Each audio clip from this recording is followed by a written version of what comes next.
మూడు కూడా పక్కన పెట్టి ఎంతో మంది తెలుగు వారు ఆంధ్రులు మరి మా ఉక్కు విశాఖ ఉక్కు మా హక్కు అని చెప్పి పోరాడినటువంటి ఆ విశాఖ ఉక్కును కూడా ప్రైవేటైజేషన్ చేస్తూ ఉంటే ఎక్కడ కూడా నోరు విప్పలేదు జగన్మోహన్ రెడ్డి గారు.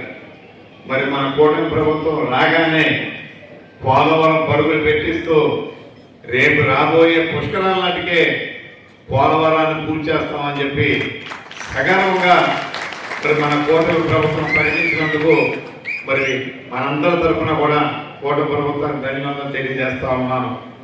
అదేవిధంగా మరి మన విశాఖ రైల్వే జోన్ సాధించాం. అమరావతి ఇవాళ హైదరాబాద్ తెలంగాణ వచ్చే ఆదాయంలో 185% ఒక్క హైదరాబాద్ నుంచి వస్తూ ఉంటే మరి సాక్షాత్తు ఈ చెవులతోనే విన్నాను అసెంబ్లీలో. నేను రాజకీయాలు చేయదలుచుకోలేదు, మన అమరావతిని నేను స్వాగతిస్తున్నాను, కనీసం 30,000 ఎకరాలు ఉండాలని చెప్పి ఆమె అసెంబ్లీలో జగన్మోహన్ రెడ్డి గారు మాట్లాడారు. మరి ముఖ్యమంత్రి అయిన వెంటనే మూడు మొక్కలాట మొదలుపెట్టి ఆ అమరావతిని పక్కన పెట్టేశారు. ఇవాళ అమరావతి మరి 1,00,000 మంది కార్మికులతో ముందుకు పరుగులు పెడుతూ లక్షలాది కోట్ల రూపాయలతో పనులు అక్కడ మొదలయ్యి ఉన్నాయి. అదేవిధంగా మరి మన Visakha steel plant central government నుంచే 15,000 కోట్లు ఒకసారి 12,000 కోట్లు ఒకసారి గ్రాంట్గా తీసుకొచ్చి మన ఫ్యాక్టరీని మనం నిలుపుకున్నాం. ఇది ఈ కూటమి ప్రభుత్వం సాధించినటువంటి రాష్ట్రంలో సాధించినటువంటి ఘనత అని చెప్పి ఈ సందర్భంగా మీ అందరికీ తెలియజేస్తూ ఇవాళ భారతదేశానికి విదేశాల నుంచి మరి ఎవరన్నా పెట్టుబడులు పెట్టడానికి వస్తూ ఉంటే 100 రూపాయలకి 25 రూపాయలు, ప్రత్యేకించి 25 రూపాయలు మన ఆంధ్రప్రదేశ్లోనే పెడతా ఉన్నారంటే 10 లక్షల కోట్ల పెట్టుబడులకి ఇవాళ ఒప్పందాలు చేసుకున్నారని చెప్పి మన కూటమి ప్రభుత్వం సగర్వంగా ప్రకటిస్తూ ఉంది. మరి ఈ రకంగా రాష్ట్రాన్ని అన్ని రంగాల్లోనూ ముందుకు తీసుకువెళ్తూ ముఖ్యంగా మరి మనం సూపర్ 6 మన ఎన్నికల ముందు ఇచ్చాం. మరి ఇచ్చిన హామీని 5 హామీల వరకు మనం కంప్లీట్ చేసుకున్నాం. అందులో మరి మనకి తల్లికి వందనం రాష్ట్రంలో 10,090 కోట్లు ఇవాళ చెల్లింపు అయితే మండపేట నియోజకవర్గంలో 46,18 లక్షల రూపాయలు మనం చెల్లించాం. కానీ మరి జగన్మోహన్ రెడ్డి గారు అంటారు ఇంకా ఇవ్వట్లేదని. ఈ సందర్భంగా వైఎస్ఆర్ పార్టీ నాయకుల్ని జగన్మోహన్ రెడ్డి గారిని సూటిగా ప్రశ్నిస్తూ ఉన్నాను. మీరు 5 సంవత్సరాల్లో ఎన్ని సంవత్సరాలు మీరు వేళ అమ్మఒడి పథకం మీరు ఇచ్చారని చెప్పి అడుగుతూ ఉన్నాను. మీరు ఇచ్చింది కొంతమందికి 3 పర్యాయాలు ఇచ్చారు, కొంతమందికి 2 పర్యాయాలు మాత్రమే ఇచ్చారు. అంతే తప్ప 4వ పర్యాయం కానీ 5వ పర్యాయం కానీ ఎక్కడ మీరు కనిపించలేదని చెప్పి ఈ సందర్భంగా తెలియజేస్తూ ఎవరైనా వైఎస్ఆర్ నాయకులు చాలా మాట్లాడుతూ ఉన్నారు ఈ మధ్యనే. వాటికి పని ఏమీ లేదు, సొంత మీడియా ఉంది, సొంత పేపర్ ఉంది, లేనిది ఉన్నట్టుగా లేనట్టుగా వాళ్ళు చెప్తా ఉన్నారు.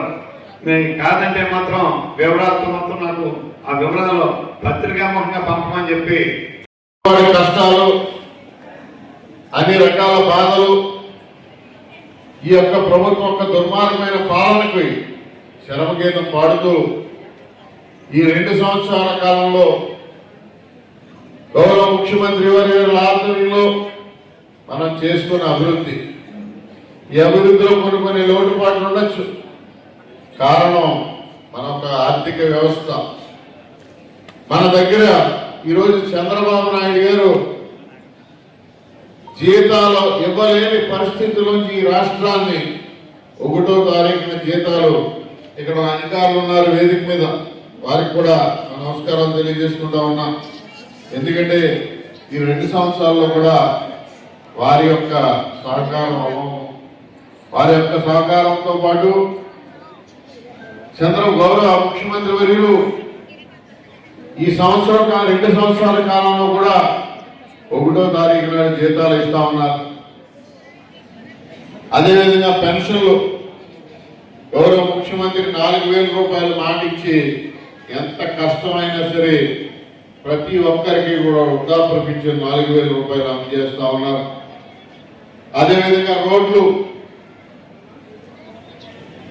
ఏదైతే ఈ రోజు వరకు మనం బాధపడతా ఉన్నామో ఆ రోడ్ల కోసం దాదాపు నిన్న ఒక ముఖ్య అతిథి గారికి ప్లానింగ్ కలిపితే ఈ రాష్ట్రంలో అన్ని రోడ్లు బాగు చేయాలంటే గత 5 సంవత్సరాల్లో ఒక్క రోడ్డు కూడా వేయలేదు.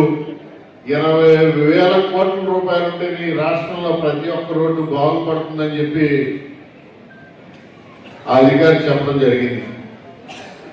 కానీ గౌరవ ముఖ్యమంత్రి వర్యులు ఏ విధంగా ఆయన శ్రమ పడతా ఉన్నారో, ఏ విధంగా ఇబ్బందులు పడతా ఉన్నారో తెలియదు. కానీ మనందరికీ కూడా సరైన రోడ్లు నిర్మాణం చేయించడానికి ముఖ్యమంత్రి వర్యులు కంగణం కట్టుకుంటా ఉన్నారు. మన ద్వారపూడి నుంచి ఇక్కడ వరకు రోడ్డు వేశారు. ఆ కాంట్రాక్టర్ బిల్లులు కూడా చెల్లించలేదు, కలవట్లు చేయలేదు.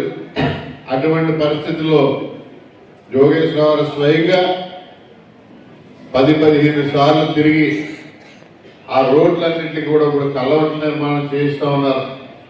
ఆ రోడ్డు నిర్మాణం పూర్తి చేస్తూ ఉన్నారు. గత ప్రభుత్వం కనీసం బిల్లు కూడా చెల్లించిన రోడ్డుని ఇవాళ మనం బిల్లులు చెల్లించి దానికి కలవట్లు చెల్లించి చేస్తా ఉన్నారు.